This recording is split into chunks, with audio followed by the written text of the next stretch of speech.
السلام عليكم، مرحبا. أنا ليلى فتوح. النهاردة إن شاء الله هنعمل مع بعض صينية سمك مشوي في الفرن بتتبيلة جدا مميزة ورائعة جدا. هنشوف مع بعض المقادير بتاعتنا. أنا معايا معلقة صغيرة من بهار السمك، ومعايا كمان معلقة ونص من الملح، وكمان معايا نص معلقة من الفلفل الأبيض، وكمان معلقتين من البابريكا. دي بابريكا حمراء، فلفل أحمر حلو بس خشنة شوية، ومعلقة كبيرة من الثوم المفروم. هنزل عليهم بثلث كوب عصير ليمون، ده ليمون فريش. وهنزل عليهم كمان ب4 معالق كبيرة من الزيت النباتي، أي نوع زيت انت بتفضليه، ودي المعالق بتاعت الأكل العادية. هنقلب كل الخلطة مع بعضها لحد ما هي تبقى منسجمة تماما، وبكده الخلطة بتاعتنا بقت جاهزة وطعمها جدا جدا رائعة. يعني انت لو دقتيها لوحدها هتاكليها من غير اي شيء. انا معايا سمك دينيس، طبعا انا نظفته وازلت منه القشر ونظفته بالمية العادية فقط، وما فتحتش البطن للنهاية لان ده بيحافظ لي على شكل السمكة بعد التسوية. وطبعا ما تنزلتش عن الدهون لان السمك بتاعنا سمين وبسم الله ما شاء الله سميك، وبيبقى حلو جدا في الشوي في الفرن. هبتدي اعمل فيها شقوق، حوالي 3 شقوق، وطبعا هحاول ان ما تكونش الشقوق بتاعتي غائرة لتحت قوي عشان مع التسوية السمكة بتاعتي ما تتكسرش مني زي ما حضرتك شايفة كده. ومن الناحية التانية هعمل برضو نفس الشقوق باتجاه البطن، يعني أنا باخد من فوق من الظهر لغاية اتجاه البطن مش العكس زي ما حضرتك شايفة. وده هيعتمد على حجم السمكة بتاعتي. لو السمكة بتاعتي حجمها كبير هعمل فيها 3 شقوق، لو السمكة بتاعتي حجمها صغير هعمل فيها شقين. وطبعا أنا أقدر أن أنا أستخدم أي نوع سمك في عمل السمك المشوي في الفرن، يعني ممكن يبقى سمك بلطي، ممكن يبقى سمك شعور، اي نوع انتي بتفضليه. انا معايا دلوقتي البوفيه جرنيه بتاعي، انا معايا طماطم مقطعاها سلايس يعني مش تخينة ولا رقيقة، ومعايا شرائح من الليمون وشرائح من الجزر، وكمان شرائح من البطاطس وشرائح من البصل. طبعا احنا مش هنقطع البطاطس بتاعتنا بحجم تخين عشان ما تقعدش فترة طويلة في التسوية. هنزل طبعا البصل والبطاطس والجزر، وهسيب شوية من شرائح البصل على جنب.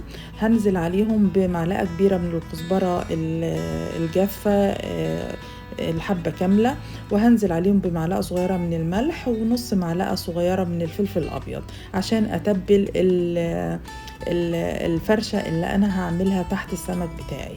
زي ما حضرتك شايفة كده هبتدي يعني أوزع المكونات في الصينية بحيث إن هي تبقى في ارتفاع واحد. هبتدي أجيب السمك بتاعي ومعايا بقية المكونات بتاعتي الليمون والبصل. هبتدي إن أنا أدهن السمك بتاعي بالتتبيلة الرائعة اللي احنا جهزناها مع بعض. وطبعا هحاول بقدر الإمكان إن أنا أدخل في الشقوق، وطبعا هتبل السمك من الداخل، يعني كل جزء في السمكة هياخد من التتبيلة بتاعتنا. وطبعا هوزع كل التتبيلة على السمك بنفس التكنيك وبنفس الطريقة زي ما حضرتك شايفة. وتقدري ان انت تستخدمي اي نوع انت بتفضليه من السمك. هبتدي احط شريحتين من الليمون في داخل كل سمكة، وهبتدي احط كمان شرائح من البصل اللي احنا جنبناه، وهبتدي احط كزبرة على شوية بقدونس مفرومين، وممكن حضرتك تستخدميهم عيدان مفيش اي مشكلة، مش لازم يكونوا مفرومين. وهبتدي اعمل كده في كل سمكة. طبعا السمك بتاعنا زي ما حضرتك شفتي ان هو سمين، فانا مش محتاج ان انا احط له مواد دهنية لان هو سمك بطبيعة الحال بتاعته ان هو سمك دسم ورائع. لو أنا بستخدم سمك زي مثلا الشعور، هبتدي أحط في كل سمكة من الداخل مع الحشوة اللي أنا عملتها دي يعني حوالي معلقة صغننة قوي من الزبدة عشان أدي للسمكة طراوة أثناء التسوية. هبتدي أوزع شرائح الطماطم، وكمان أنا وزعت شرائح من الفلفل الأحمر. طبعا الألوان الجميلة دي بتديني طعم وبتديني بهجة جميلة جدا للصينية بتاعتي. وهوزع شرائح الليمون بتاعي شرائح كاملة وشرائح أنصاف كده ما بين الصينية لغاية ما أخلص ديكور الصينية بتاعتي. وطبعا مش ديكوره بس يا جماعة، ده بيدي طعم رائع جدا للصينية. هبتدي أوزع حوالي تلت كوباية من الليمون الفريش على كل سمكة. هي دي هتبقى المادة السائلة بتاعتي، أنا مش هحط مية ومش هحط أي حاجة فيها. وهبتدي أجيب بقية التتبيلة أوزعها تاني على السمك، لأن الليمون طبعا نزل شوية من على السطح. هبتدي أوزع كله. حابة حضرتك تضيفي شوية من زيت الزيتون على السمك، بالذات لو السمك بتاعك ما كانش سمك دسم. هنبتدي ننظف الصينية بتاعتنا من الحواف عشان ما تتحرقش معانا في الفرن. وطبعا احنا مسخنين الفرن بتاعنا على درجة حرارة 200. وهبتدي اجيب ورق الألمونيوم وهغطي الصينية بتاعتي كويس قوي، وهسيبها حوالي نص ساعة في الفرن متغطية. وقبل ما اطلعها من الفرن هشيل من عليها الورق عشان تتحمر معانا. هنبتدي بقى نعمل رز السمك. معايا ربع كوباية من الزيت، هنزل عليهم ببصلة حجم متوسط، فرماها فرم ناعم لكن مش مفرومة بالمفرمة، لا يعني تقطيع صغير زي ما حضرتك شايفة كده. هبتدي أقلي البصل لغاية لما يبقى اللون البني البراون الفاتح قوي ده، أنا مش عايزاه يبقى غامق.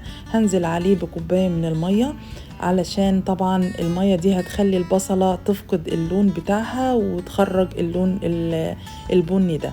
هنزل بمعلقة من الملح ونص معلقة من مطحون الهيل والورق الغار، وكمان نص معلقة صغيرة من البابريكا، وكمان نص معلقة صغيرة من الكركم. كل الحاجات دي بتدي طعم رائع جدا للرز بتاعي. ده رز مبهر عشان السمك المشوي.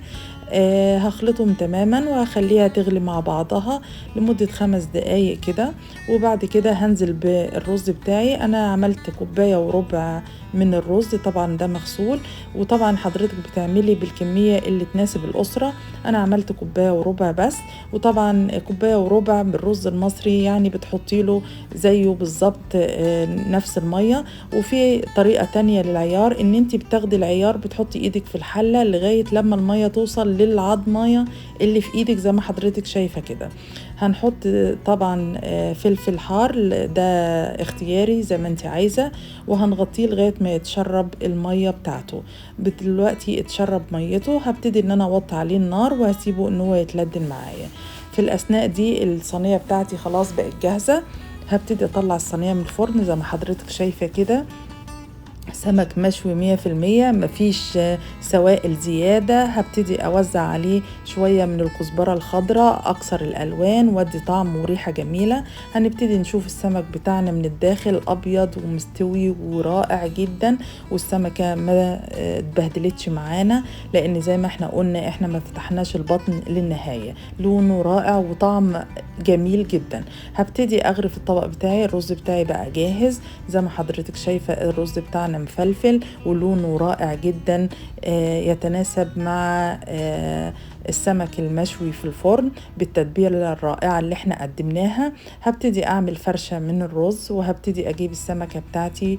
طبعا زي ما حضرتك شايفة السمك بتاعنا حجمه كبير ورائع، تقدري تستخدمي بدله السمك البلطي او السمك او ممكن سمك شعور، يعني اي صنف انت بتحبيه. وطبعا هوزع مكونات الصينية بتاعتي مع السمك عشان ده المكونات اللي انا استخدمتها. وكده نكون انتهينا من تقديم طبقنا. يا ريت النهاردة يكون صينية السمك المشوي في الفرن بالتتبيلة الرائعة اللي احنا قدمناها نالت الاعجاب.